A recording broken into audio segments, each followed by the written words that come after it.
Gloria a Dios. Yo creo que hoy sí tenemos en la línea a nuestro pastor Natividad Ramos. ¿Sí nos escucha, buena pastor? Afirmativo, estamos pendientes y con todo nuestro corazón para presentar la palabra. Bendito es el nombre del Señor. Bueno, entonces usted tiene los micrófonos en sus manos, pastor, y puede continuar. Aleluya. Gracias al Señor, pues voy a entrar de inmediato, el tiempo avanzado, entramos de inmediato y estoy en el capítulo 2, voy a leer del 10 al 14 en la carta a los Efesios. Gracias a Dios porque nos concede estar con ustedes y gracias a Dios a nuestro auditorio que es tan generoso y nos acompaña todo este tiempo. Verdaderamente esperamos con mucha expectación que esto signifique, este mensaje signifique en nuestras riquezas espirituales y en la construcción de nuestra fe en la vida cristiana. Puedo decir anticipadamente que ahora el apóstol ha llegado justamente a una de las metas a donde él pretendía llegar, que era precisamente abordar el conflicto que había en la iglesia de Éfeso entre judíos y gentiles, donde los judíos afirmaban que aunque ellos eran salvos igual que los gentiles, sin embargo ellos tenían un adicional por ser hijos de Abraham. De tal manera entonces que había ese conflicto bastante duro, porque se habían traído propiamente el expediente de sus antiguas rivalidades, y ahora el apóstol entra, se pone en medio y ha de tratar esta cuestión. Fíjese lo que dice: porque somos hechura suya, criados en Cristo Jesús para buenas obras, las cuales Dios preparó para que anduviésemos en ellas. Por tanto, dice, acordaos que en otro tiempo, vosotros los gentiles en la carne, que erais llamados incircuncisión, por la que se llama circuncisión, hecha con mano en la carne, que en aquel tiempo estabais sin Cristo, alejados de la República de Israel y extranjeros o extraños a los pactos de la promesa y sin esperanza y sin Dios en el mundo. Mas ahora en Cristo Jesús, vosotros que en otro tiempo estabais lejos, habéis sido hechos cercanos por la sangre de Cristo, porque Él es nuestra paz, que de ambos hizo uno, derribando la pared intermedia de la separación. Muy bien. Así que esta es una verdad muy, muy grande que no podemos olvidar, que sin Cristo nuestro futuro se limitaba solo a lo temporal, a esta tierra, pero Dios en Cristo, fíjese bien, nos dio condiciones de eternidad y nuestro futuro fue llevado más allá del tiempo y el espacio, a una existencia superior y eterna, en la misma manera como es superior y eterna la existencia de Cristo. Y en el verso 10 hace una exposición de motivos y dice: porque somos hechura suya, criados en Cristo Jesús. Es decir, nosotros, la iglesia, somos una nueva creación. Déjeme decírselo de esta manera. Yo mencionaba que el mundo fue entregado a dos grandes grupos, judíos y gentiles, pero que la iglesia es una nueva raza, es una nueva creación, que nada tiene que ver con unos, nada que ver con los otros. Por lo tanto, distinta a la vieja creación en Adán. Nada que ver con Adán o sus descendientes, mis hermanos. Nosotros somos una nueva creación. Adán, él no podía subir al cielo, tampoco podía asegurar a sus hijos nada que tuviera que ver con la eternidad, porque él mismo no era eterno. Y su descendencia llegaba solo hasta donde él llegaba. y podía tener su descendencia solo lo que él tenía. Ve ese detalle. Pero ahora Cristo ha traído a existencia una nueva familia que desciende de él, porque somos hijos en él, donde sus hijos tenemos lo que él tiene y llegamos hasta donde él llega. Él resucitó.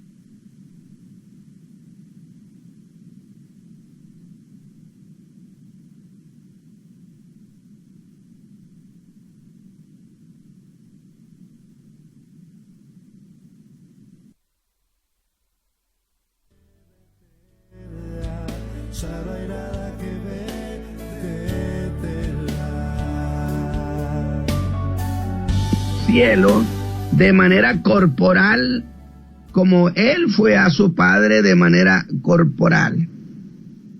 De tal manera que somos una familia que nada tiene que ver, la iglesia es una familia que nada tiene que ver con el código genético de Adán. Por eso, no hay manera que esas supuestas llamadas herencias generacionales puedan tener validez con ninguno que sea de la familia de Cristo, porque no tenemos la genética de él. Decir otra cosa es hablar con falsedad.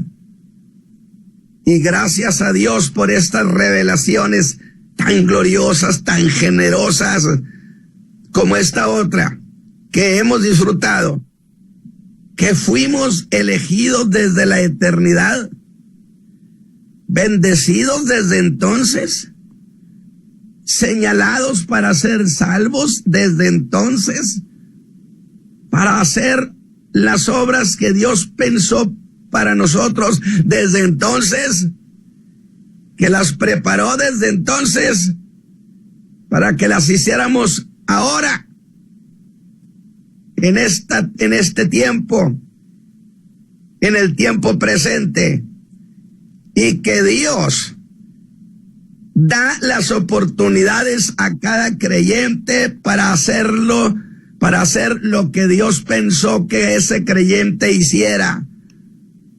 Por consecuencia, el apóstol está planteando una idea: que no puede existir un solo creyente sin oportunidades y recursos para hacer lo que Dios le ha dicho que haga. Luego entonces, cada creyente debe tener expectación que lleguen esas oportunidades que Dios le preparó de antemano. Luego entonces, siendo esto así, la conclusión sería que nuestra vida está diseñada por Dios en lo que hemos de ser y en lo que hemos de hacer. Y Pablo llama a eso las obras que Dios preparó. Estas son algunas de las cosas que él ya nos ha explicado. Este es el antecedente. Y así, con estas cosas en nuestra mente, en nuestro corazón, es que entramos al mensaje de esta mañana, donde se está dando un conflicto duro, hostil, entre los gentiles y los judíos de esa iglesia de Éfeso, donde se partía de una versión que los gentiles, como los judíos, fuimos elegidos desde la eternidad. Y si los dos tenían una elección igual de antigua, ¿en dónde estaba la diferencia? Que las circunstancias para unos y otros eran las mismas. Porque los judíos alegaban que ellos hacía mucho tiempo habían sido elegidos en Abraham, que los gentiles eran recién llegados. Pero Pablo, al establecer la antigüedad de la elección, porque en Cristo, cuando lo eligieron a él, nos eligieron a unos y a otros, luego entonces no había desigualdad en esos términos.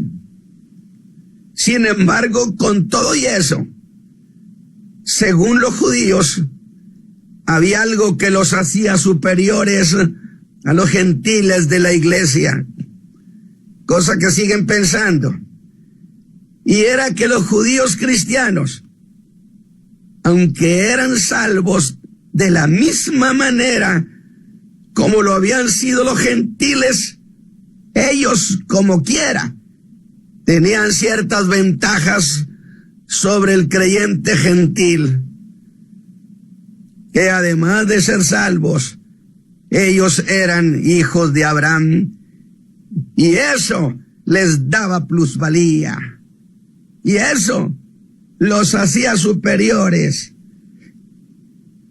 Punto de vista molesto, que no dejaba de ser la misma tesis de Colosas que usaban los gnósticos, que Cristo está bien, pero que Cristo más algo es mejor. Habría de decir el apóstol: no, señores, con Cristo estamos completos y no se necesita que se le agregue nada. Pero los judíos de Éfeso sostenían a pie juntillas que eso les daba una ventaja sobre los que tenían a Cristo, pero no tenían ese algo más. Y unos y otros recurrían al viejo expediente de hostilidad que había habido por más de 1000 años entre los hijos de Abraham y los gentiles, que ellos, por supuesto, eran un pueblo especial y elegido, pero los gentiles no dejaban de recordarles con qué menosprecio ancestral los judíos los habían tratado. Y esto reavivó las viejas disputas. Los gentiles y judíos entraron en conflicto. Sin embargo, espere un momento. El apóstol jamás habló en términos, porque voy a insistir, de elección de gentiles y de elección de judíos. El apóstol habla de la elección solo en términos de elección en singular. Y entra el apóstol y se pone en medio de ellos. El conflicto era violento. Y lo hace en el verso 11 al 12, donde es categórico que de qué cosa hablaban unos y que de qué cosa hablaban los otros. Si Dios de los dos había hecho uno, y por consecuencia ninguno podía apelar a ningún árbol genealógico, ¿que con qué derecho entonces hablaban unos a nombre de los gentiles? ¿Y con qué derecho hablaban los otros a nombre de los judíos? Sin embargo, el apóstol se dirige primero a los gentiles y nos dice: acordaos que en otro tiempo vosotros los gentiles estabais sin Cristo. Y cuando yo leo esta expresión del apóstol, lo leo y no lo creo. Y pienso, pues, ¿qué ha hecho el apóstol? Porque a mí me parece que el amor por su pueblo le ha ganado. Y le digo entonces que me parece que ha tomado partido, igual que cualquier judío. Él empezó diciendo a los gentiles: lo que no tenían. Ustedes no tenían a Cristo. Los judíos ya lo tenían. Y de manera implícita, los judíos sí tenían. Nosotros estábamos sin Cristo, lo que implica que esto sí lo tenían los hijos de Israel. Y eso me parece que el apóstol está defendiendo la causa judía.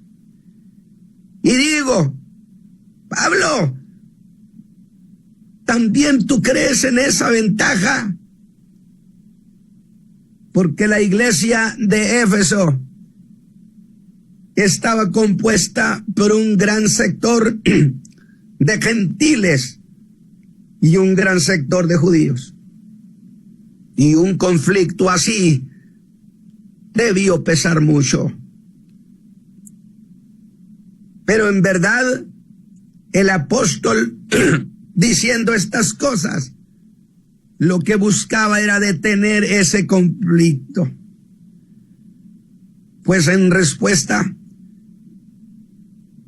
a la jactancia, responde a la jactancia gentil, porque los creyentes gentiles hacían burla, que es cierto, que los judíos habían sido un pueblo elegido, pero que era ahora un pueblo fracasado y rechazado.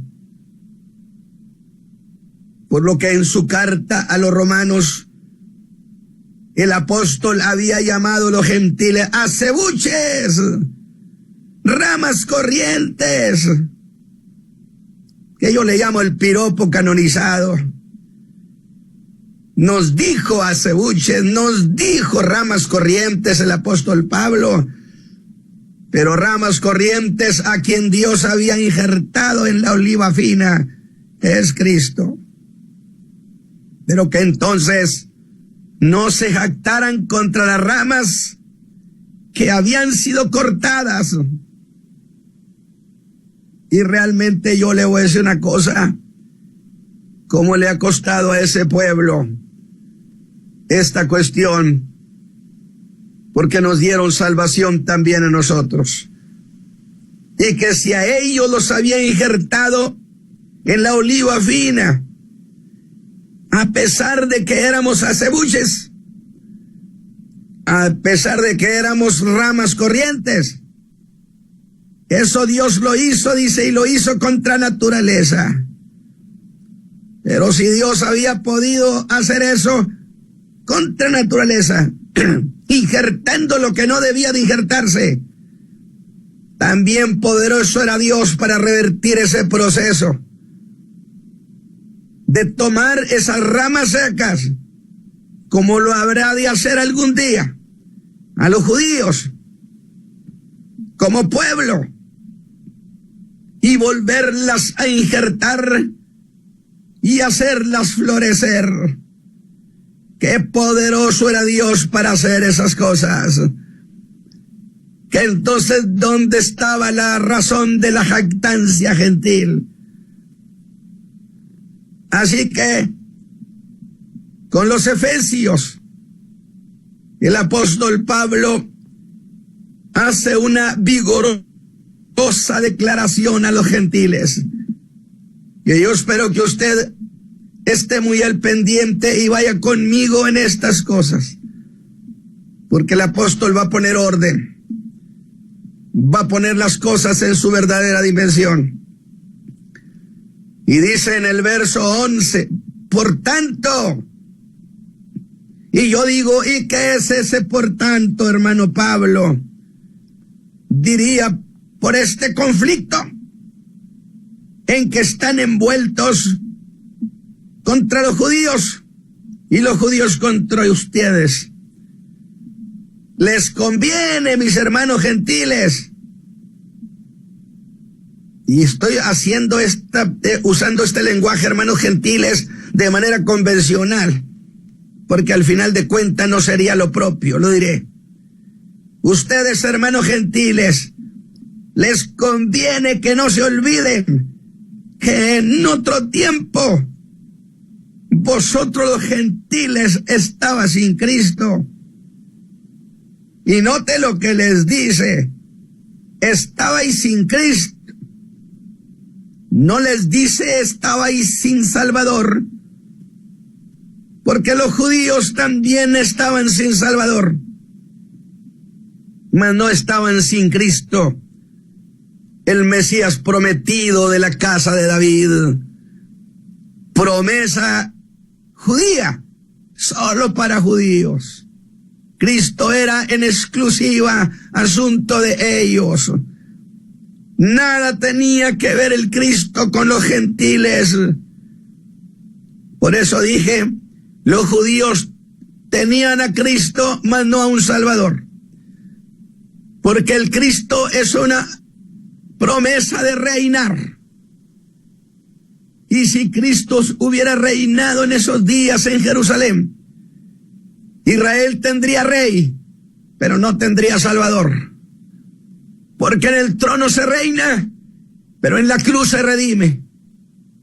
Y tanto judíos como gentiles estaríamos sin Salvador. Nada más que ellos tendrían solo a Cristo. Pero gracias a Dios del orden de las cosas, que Cristo eligió primero ir a la cruz del Calvario, cumpliendo primero que nada la promesa a Abraham. Porque la promesa a Abraham la dieron antes de la promesa a David. Y lo que es primero en tiempo es primero en derecho. Y Dios prometió a Abraham y habría de cumplirlo. Así que los judíos estaban también sin Salvador. Y lo dice así de manera deliberada.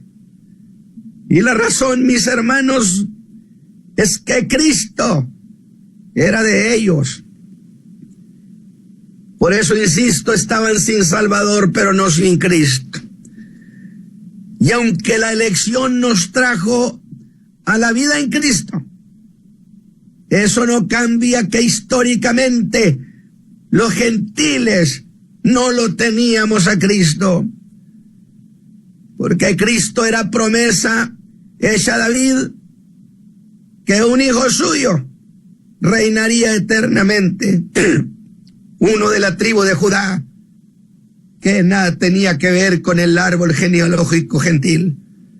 Luego, Cristo el Mesías era promesa judía para judías, porque Cristo es el ungido, una referencia al rey que sería ungido para reinar en la tierra, donde los gentiles nada teníamos que ver. Era igual que nos dijera el apóstol, gentiles, ustedes no tenían más que una esperanza de juicio. Cosa tan cierta. Porque mientras ustedes, gentiles, no tenían nada en las manos, nosotros los judíos teníamos la esperanza que un día llegara nuestro Mesías. Y aún en tiempos trágicos, nuestra vida tenía sentido, pues quizá en ese tiempo nuestro Mesías llegara. Ustedes nada de eso tenían, pero ahora que tienen a Cristo, hermanos gentiles, la vida de ustedes tiene sentido, tiene ilusiones y tiene futuro. En cambio, los judíos no colgábamos de la nada. Teníamos a Cristo en esperanza. Lo teníamos en promesa. Pero aún así Cristo es ilusión, aunque sea en promesa. Ven, diría el apóstol, que sí había una diferencia. Cuando el alma tiene una esperanza, anhela y espera. Y ustedes saben, mis hermanos gentiles, que hemos sido salvos por el Señor Jesús. Para nosotros Él es una esperanza, aún en los momentos más difíciles, porque Cristo es esperanza gloriosa. nos da fortaleza para vivir, pues Cristo es motivo de vida al hombre. Por eso insistimos que los hombres reciban a Cristo, porque estar sin Cristo es desastroso. Eso es lo que Pablo está sustentando. En aquel tiempo estabais sin Cristo. Y la palabra griega que usa quiere decir que en ese tiempo Cristo no estaba presente entre nosotros. Pero espere, no quedamos en que eso del Cristo era asunto solo para judíos. Sí, pero vea eso. El apóstol en el verso 11 nos regala la frase más gloriosa, más hermosa. No lo tenían, dice, mas ahora. Y ese mas ahora es encantador. En ese mas ahora todo ha cambiado. Ahora sí lo tenemos. Pero también en ese mas ahora se dirige a los judíos y les diría: ustedes ya no pueden decirles a los gentiles que están sin Cristo y que es solo de ustedes. En aquel tiempo sí, pero en este tiempo no.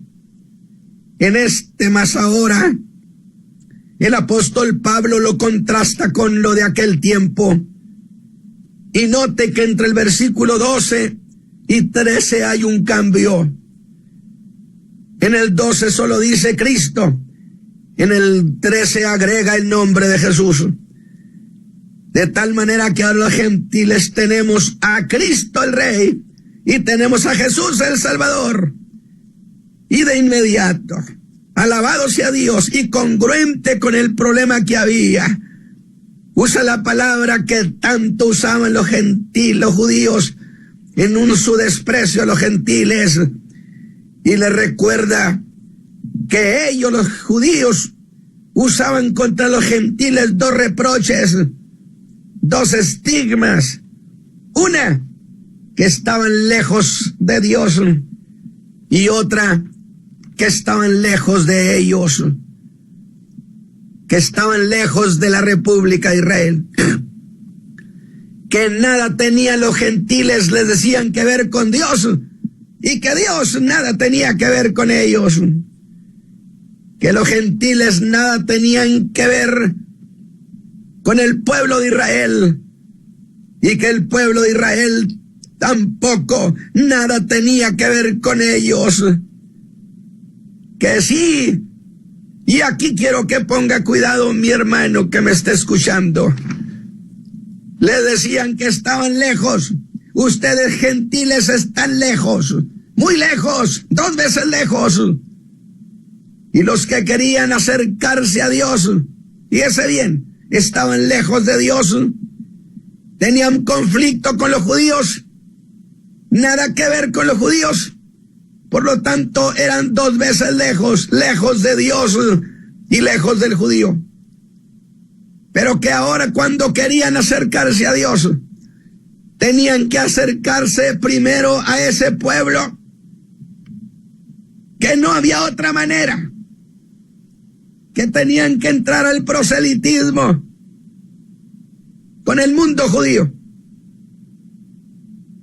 De tal manera que eso al mundo judío lo hizo pensar que ellos eran la puerta. Y precisamente en una de las declaraciones de Jesús en Jerusalén, cuando les dice: señores, la puerta soy yo, aquello debió sacudir el alma judía, porque estaba prácticamente echando por tierra el proselitismo. No, señores, la puerta no son ustedes. Era el equivalente. El mundo gentil no tiene que venir con ustedes para ser salvos, tiene que venir conmigo. Gloria a Dios para siempre. Por eso el apóstol Pablo fue tan odiado. Aquel hombre que había sido hostil con Cristo Jesús y que lo había injuriado, ahora cogió sus maletas y salía del territorio de Israel, de Judea. Iba por todo el mundo, llevaba a Cristo en el alma. anunciándole al mundo gentil la salvación en Cristo. Pero eso echaba por tierra en la necesidad del proselitismo. Señores, lo único que tienen que hacer ustedes ahora es creer en este glorioso crucificado. ¿Entienden lo que significaba? Significaba trastornar todos los planes de aquel pueblo. De tal manera ellos decían que no había otra manera más que ir con ellos. Y allí el apóstol va a la otra parte del conflicto, a los judíos, y va directo a su pensamiento y les dice: a ustedes también les voy a aplicar ese más ahora, que esto que ha sucedido con los gentiles, señores, no fue por haberse acercado a ustedes los judíos, sino porque se acercaron a Cristo Jesús. Han sido hechos cercanos a Dios solo a través de Cristo. Y no niega que los gentiles estábamos lejos, 2 veces lejos, lejos de Dios y lejos de Israel, que no nos queríamos, pero que eso había sido en otro tiempo, pero que ahora, aleluya, esa lejanía había desaparecido, y que había desaparecido no por causa de ellos, sino por causa de Cristo Jesús. Y les dice: ellos, los gentiles, ahora han sido hechos cercanos, y cercanos a Dios, y por consecuencia cercanos a ustedes que son creyentes en Cristo. Porque no pueden estar cerca de Cristo y alejados de ustedes, ni ustedes de ellos. Pero que esa cercanía que ahora gozaban los gentiles es la misma que gozan los judíos que creen en Cristo, que hemos sido hechos cercanos por la sangre de Cristo. Resulta entonces que llamó a los gentiles y por su sangre hizo pacto de cercanía con nosotros. Alabado sea Dios. En su sangre nos hizo parte de su pacto de cercanía. Entonces los gentiles ya no somos extraños. Por Cristo ya no estamos lejos de Dios. Y tampoco habremos de estar lejos de los creyentes de Israel que creían en Cristo Jesús. Que quizá el conflicto seguiría entre judíos y gentiles, pero que no podía seguir eso en carácter de iglesia de Jesucristo. Que los gentiles ya no estábamos sin pacto, que ahora habíamos sido hechos cercanos por su sangre. Y la palabra griega que usa para decir esa frase, habéis sido hechos cercanos por su sangre, escucha bien esto, significa lo que se hizo por sí mismo y sin ayuda de nadie. No, yo creo que esto usted lo va a tener que asimilar. Entonces, eso de acercarse a Dios a través del pueblo judío no existe más. Porque Jesús es la puerta. Y la fe en Cristo es la que nos da cercanía con Dios. Asegura a los gentiles que ya no estamos en desventaja. Y los gentiles no debemos entendernos como un pueblo en desventaja, que ha sido tan propicio para la judaización de la iglesia, ese sentimiento de desventaja, y para ellos el sentimiento de ventaja. No, señores, no, señores. Y a los judíos les da una advertencia, que ahora ellos no tienen más que los gentiles, pues ahora los judíos tienen a ese Mesías y además tienen a un Salvador que es Cristo Jesús. Ahora usted me va a decir: pero hermano Ramos, no quedamos en que Cristo el Rey era cosa judía, y lo sigo diciendo. Nada más que ahora ese Rey nos ha traído a su reino, y por consecuencia también es nuestro Rey, y es el Rey de toda la tierra. ¿Pero qué es? Es lo mismo que tienen los gentiles, que las ventajas y las desventajas han desaparecido, y que si esa diferencia ha desaparecido, escúcheme bien, diría el apóstol, si no hay ninguna diferencia ahora en Cristo, entonces, ¿cuál es el motivo de la disputa? Señores, gentiles y judíos, el motivo de esa disputa no existe. Alabado sea Dios. Pero, porque de los dos Dios hizo uno solo. Pero quiero hacer una precisión a manera de pregunta. Y es esto. ¿Por qué iban a tener derecho unos y otros de traer a memoria el recuerdo, el expediente, los viejos expedientes del conflicto ancestral? ¿Por qué iban a tener derecho? ¿Por qué iban a tener derecho unos a apelar a expediente alguno? Por el rechazo histórico de raza que había habido entre gentiles y judíos, y que lo trasladaron a la iglesia indebidamente. Si tanto unos como otros éramos el mismo pueblo, ahora no somos ni judíos ni gentiles, somos la iglesia. ¿Por qué el creyente gentil o el creyente judío se piensa con derecho de traer el viejo expediente? ¿Por qué iban a ser valederos las costumbres como causa de reproche? ¿Acaso no dejó claro el apóstol que éramos una nueva creación? Meta esto en su alma, somos una nueva creación, una nueva raza. Descendemos de Cristo, somos su familia. Una nueva raza que nada tiene que ver con la genética de otra raza, ya que por causa que la iglesia es una nueva creación, no es propio hablar de creyentes en términos de creyentes judíos o en términos de creyentes gentiles. Entonces, ¿cómo ha de ser legítimo hablar de herencias generacionales?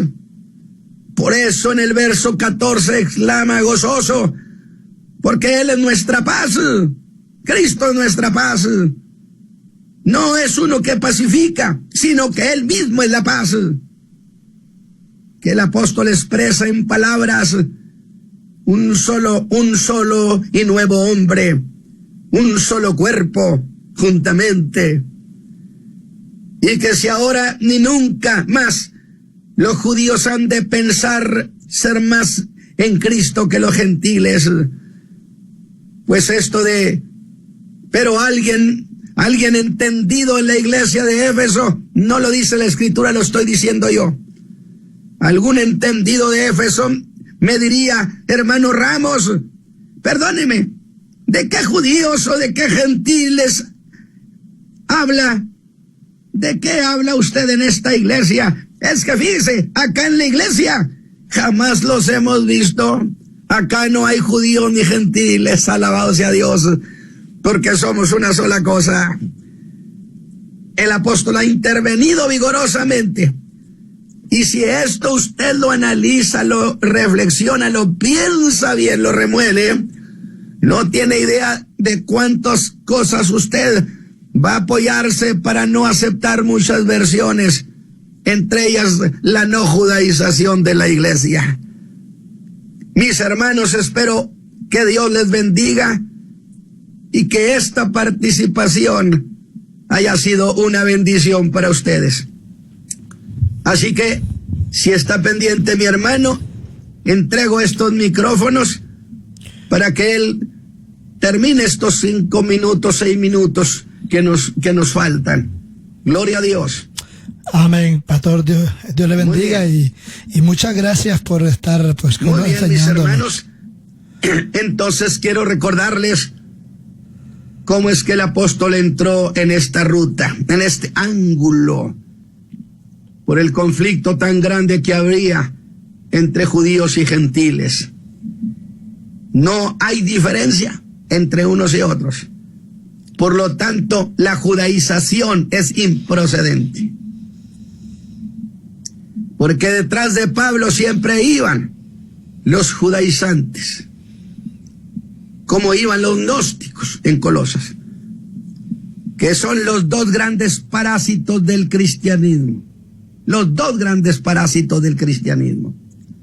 Donde el apóstol llegaba, levantaba iglesia, se convertían miles de gentiles y le caían ahí los judaizantes, que eran creyentes, que venían de Jerusalén.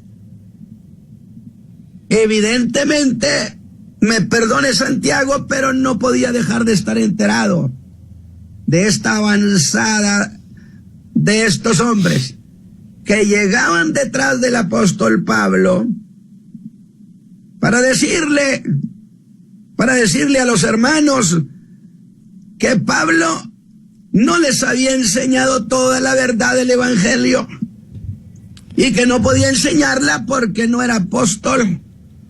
Lo denigraban, lo hacían ver como un neófito. De tal manera entonces que por consecuencia ellos habían llegado para completarles el evangelio de Jesucristo, pero en realidad iban para someterlos a todo lo que consiste la judaización, no al judaísmo, a la judaización, que es esa deficiencia que insisten en que la iglesia es un apéndice del judaísmo. La iglesia, dijo Pablo, la iglesia es una nueva creación. Así que, mis hermanos, gracias a Dios por este momento, esta participación. Que Dios me los bendiga, mis hermanos en Cristo. Amén. Gloria sea el nombre del Señor. Bueno, hemos tenido en línea a nuestro pastor Natividad Ramos desde Monterrey. Yo creo que está una llamadita, no sé, bueno, puede marcarnos nuevamente. Estaba entrando una llamada mientras él estaba concluyendo la enseñanza. Si usted quiere llamarnos todavía al 704-831-2465, tenemos unos par de minutos y todavía está el pastor en línea. Si usted tiene alguna pregunta o tiene alguna, bueno, quiere anexarle un poco tal vez a la enseñanza, puede hacerlo al 704-831-2465. Ahí nos disculpan, estaban entrando algunas llamadas, pero no queríamos interrumpir a lo que el pastor estaba enseñándolo. Gracias, pastor Natividad, por estar con nosotros y que Dios también me lo bendiga allá en Monterrey. Amén. Gloria a Dios. En esta mañana estamos contentos y agradecidos con el Señor por lo que pues el hermano los ha traído al referente de la iglesia de Efeso, y que nosotros ya no somos extranjeros, decía el pastor, que aún en el verso 6 también dice, capítulo 3 de Efesios, dice que los gentiles son coherederos y miembros del mismo cuerpo y copartícipes de la promesa en Cristo Jesús por medio del Evangelio. Gracias al Señor le damos todavía, porque por medio del Evangelio nosotros también hemos alcanzado la salvación a nuestro Salvador y también a Jesucristo como nuestro Rey. En esta mañana estamos agradecidos con Dios por todo lo que Él sigue haciendo, y que Dios bendiga al pastor Natividad allá en México y a cada oyente también aquí en la ciudad de Charlotte y a los alrededores, donde escuchan también Radio de Oración, donde estas enseñanzas están sirviendo para ayudarnos también a entender un poco más lo que son las Escrituras, porque estamos en tiempos difíciles en los cuales nosotros tenemos que saber que estamos viviendo los últimos días, y es importante que la palabra del Señor sea explicada conforme el Espíritu Santo la reveló a aquellos hombres de Dios en aquel tiempo y todavía en este tiempo, cuando el Señor viene pronto por su iglesia. Dios le bendiga. Gracias al Señor y gracias al pastor Natividad. Que Dios lo bendiga allá en México. Gloria sea el Señor. Aleluya. Gloria a Dios.